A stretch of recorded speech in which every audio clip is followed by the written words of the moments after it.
Buongiorno e benvenuti sul nostro canale di ricette creative. Oggi andremo a cucinare i ravioli cinesi brasati. Buona visione!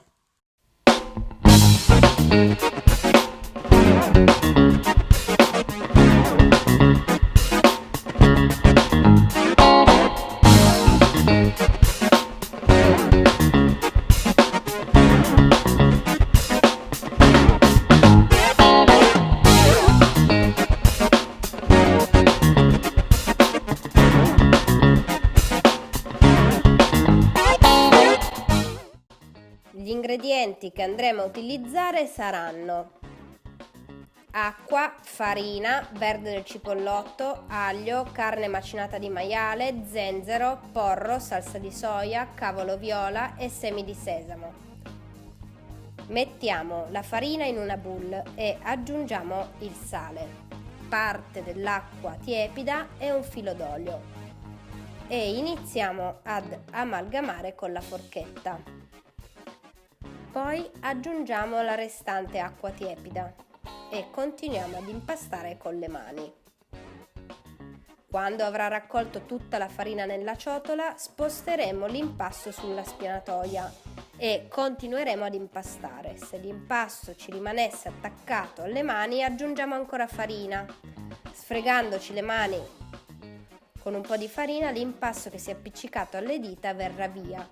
Continuiamo ad impastare finché non avrà assorbito tutta la farina sul tagliere e sarà diventato liscio.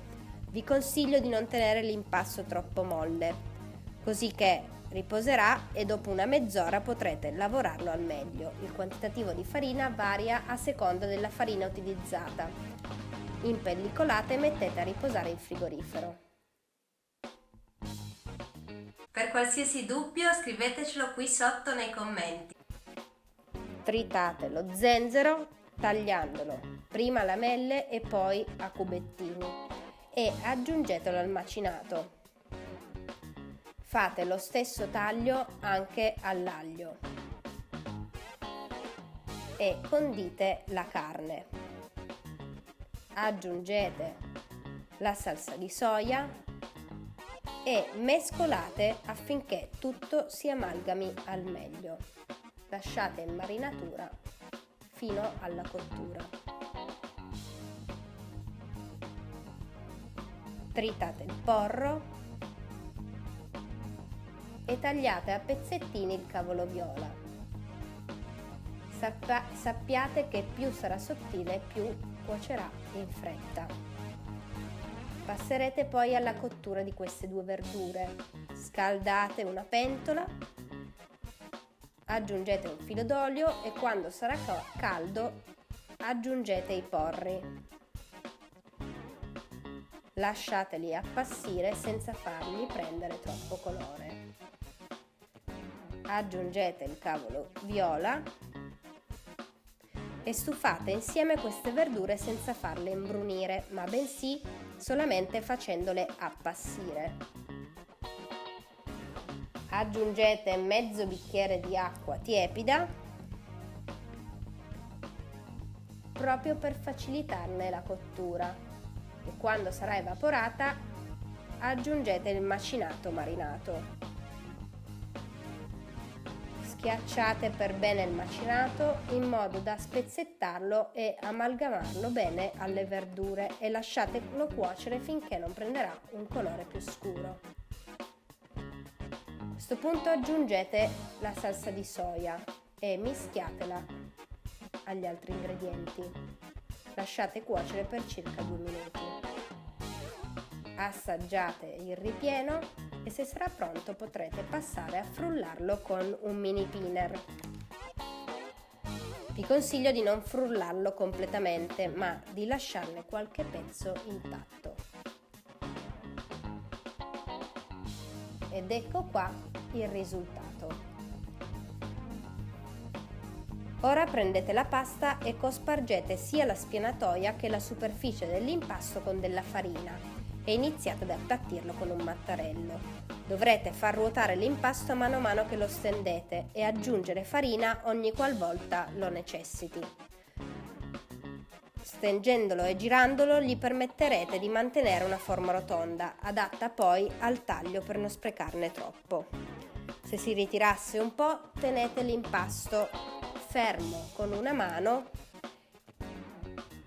e schiacciatene con il mattarello facendo un po' di forza verso la parte opposta dell'impasto, così da farlo allungare e distendere un po'. La massa è un po' difficile da lavorare perché quando l'abbiamo formata, lavorandola abbiamo creato il glutine, che è proprio ciò che dà elasticità all'impasto. Dovrete stendere la base del raviolo allo spessore di 2 mm e poi andrete a tagliarlo con un coppapasta o un bicchiere di circa 5-6 cm di diametro. Cercate di lasciare meno spazio possibile tra un taglio e l'altro, in modo da non sprecare l'impasto. Ottenuti tutti i cerchi, togliamo l'impasto in eccesso e lo teniamo da parte. Prendete il primo disco, adagiateci un cucchiaino di ripieno e pizzicate l'inizio del raviolo, poi pizzicate l'impasto a destra e poi a sinistra fino ad arrivare alla punta. Ci sarà sempre un po' di ripieno che cadrà. Sigillatelo e tenetelo da parte. Quindi rivediamo la chiusura di un altro raviolo. Prendete la base, riempitela con un cucchiaino, schiacciate nell'inizio e creando un'onda di impasto una volta a destra, una volta a sinistra, pizzicatelo e dategli così questa forma. Fate cadere il ripieno in eccesso e tenetene da parte il raviolo. Prendete l'impasto avanzato e ristendetelo come prima. Sarà un po' più difficile da lavorare perché il glutine sarà sempre più forte. Ripetete le stesse operazioni per stenderlo e tagliatene gli ultimi ravioli. Non potrete reimpastare.